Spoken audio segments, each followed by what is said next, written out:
and that the United States of America will have to give way to Israel. We are expecting a new monetary system in the world that will replace the monetary system in which the US dollar was dominant. We have said it several times that the new monetary system is intended not only to continue the rip-off, and yet they give fatwa, it is halal. But the new monetary system is intended to further advance in the direction of imposing an economic and monetary dictatorship upon all of mankind so that you can rule the world. The attack on Libya and the use of the Security Council of the United Nations to impose a no-fly zone is a very, very plain and clear message to mankind that world government has come. No country has sovereignty now. We can invade, we can occupy, we can do anything we want in the world. We are the masters of the world. World government is coming. That world government is meant to advance the cause of imposing a political dictatorship upon all of mankind, so that one people can rule the world on behalf of one person, and he is Al-Masih al-Dajjal. We spoke, I think, probably the first day about so many other events that are occurring, that the last people to come out of Dajjal will be women. You know the hadith. And the attendant data that is together with this coming out of women is that they would dress and yet be naked, that they would dress like men, etc. And the evidence is already here that they have come out. This is the feminist revolution, which I believe we'll be looking at today. Well, then where is he? It seems that he has been released. It is at the very same time that the Qibla was changed. It was at the very same time that the Nasakh took place. The changing of the Qibla, the changing of the law of fasting, and the changing of the law of the punishment of zina. At that time that Allah declared, Tilka ummatun qad khalat. At that time, Nabi Muhammad alayhi salatu wasalam speaks about Dajjal, speaks about Gog and Magog, and he suspects a Jewish boy named Ibn Sayyad, who is in Medina, and who is a physical being. He's alive, he's a human being, and he is in Medina. This is Dajjal. He it is who told us that Dajjal will not be allowed to enter Makkah and Medina. So it's time to put on your thinking caps. There's incontrovertible evidence that he said that Dajjal will not enter Makkah and Medina. And there is incontrovertible evidence that he suspected someone in Medina to be Dajjal. So it's time to put on your thinking caps. He took Umar radiallahu ta'ala anhu with him. And thank Allah he did that. He took Abu Bakr Siddiq radiallahu ta'ala anhu, the story would have been different. He took Umar radiallahu ta'ala anhu to question the boy. And the boy was he was a Jewish boy, impertinent in his answers, and Umar radiallahu ta'ala who was angry, "O Messenger of Allah, give me permission, I'll cut off his head." "No, Umar, do not do that," said the Prophet ﷺ. "If he is Dajjal, you cannot kill him." The only way you can make that statement is if there is a possibility that he can be Dajjal.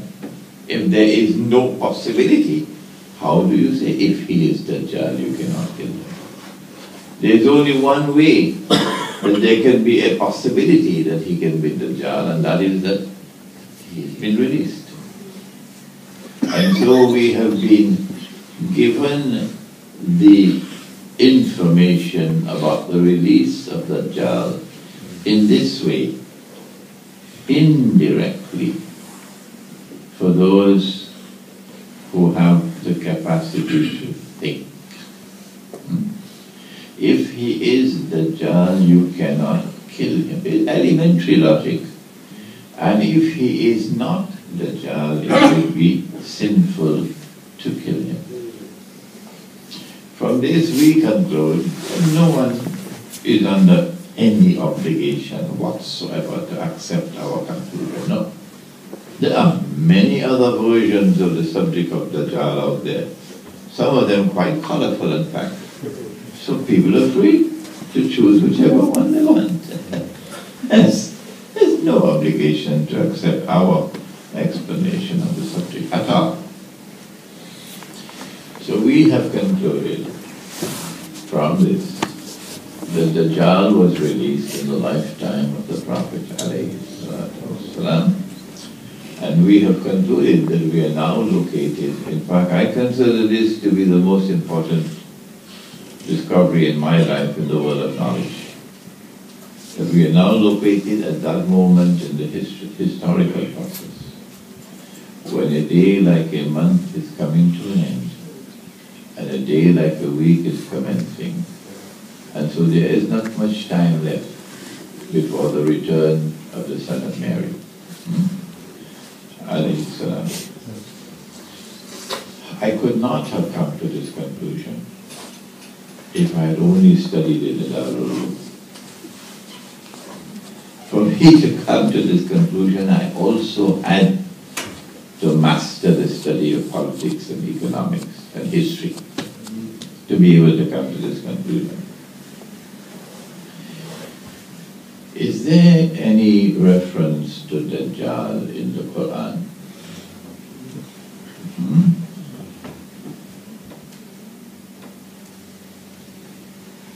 No, there is none. Not directly. If you're looking for a standalone verse, there is none. As I said earlier, and we will do it again tomorrow inshaAllah, is there any statement in the Quran stating plainly that Nabi Isa alayhi salam will return? No, there is none. But that is not sufficient for us to conclude the discussion, go home and eat biryani and go to sleep. That is a disrespectful act to the Quran.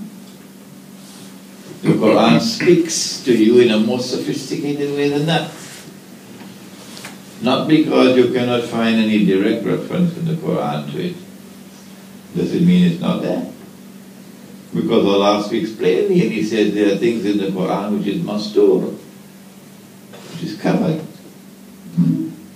When we go to the Quran and we take all the data pertaining to the subject and we go to He who was sent to teach the Quran, then it is as plain as daylight that Nabi Isa alayhi salam will return.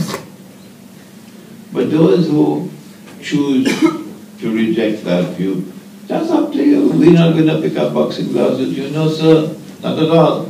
We have more important things to do. Similarly, to say, well, there is no reference in the Quran to Dajjal, so we can go home and have dinner and go to sleep.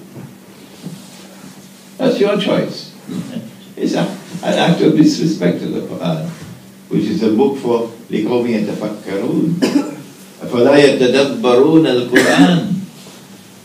And so we need to go to the Quran and to take all the data pertaining to the subject, and then go to the hadith of the Prophet ﷺ, and then probe to see the message that the Quran gives concerning Dajjal, if there is one. And in the short time that we'll take this morning, we look at two of these. The first, of course, is that Nabi Muhammad ﷺ said, nobody can challenge this. He said, recite the first 10 ayat of Surah Al-Kahf for protection from the fitna of Dajjal. So directly establishing a direct link between Surah Al-Kahf of the Quran and the fitna of Dajjal. Okay? Since we have this link now between Surah Al-Kahf and Dajjal, and the link is further enhanced when we go to that hadith of all hadiths pertaining to Dajjal. Every prophet has warned his people about Dajjal. And the Prophet Nuh alayhi salam warned his people about Dajjal. But I am going to say to you something which none ever said before me. Dajjal sees with the left eye, he is blind in the right eye, it looks like a bulging grip. But your Lord is not one eye. Between his eyes on his forehead is written the word kafir. And every mu'min will be able to read it, whether he is katib or ghayru katib. We have dealt with this already in this retreat. Those who choose to understand this literally are entitled to do that. We have not been appointed as their teachers. They're entitled to hold their view. The implication, however, is since they believe that Dajjal literally has one eye and is blind in the other eye, in the next 20 to 30 years, I believe, it should not be more than that, when a man stands up in Jerusalem, after Israel becomes the ruling state, and after this man has achieved the state of ruler of Israel and ruler over the world, like Obama is ruling from Washington, and Masjid al-Aqsa has been conveniently demolished, perhaps with an earthquake. That's why we're having all these earthquakes now. So when that one happens, what's the big thing? Everybody having earthquakes. And then he reconstructs the temple. Shortly after he reconstructs the temple, I expect him to make the declaration. Because he can't make the declaration before he reconstructs the temple.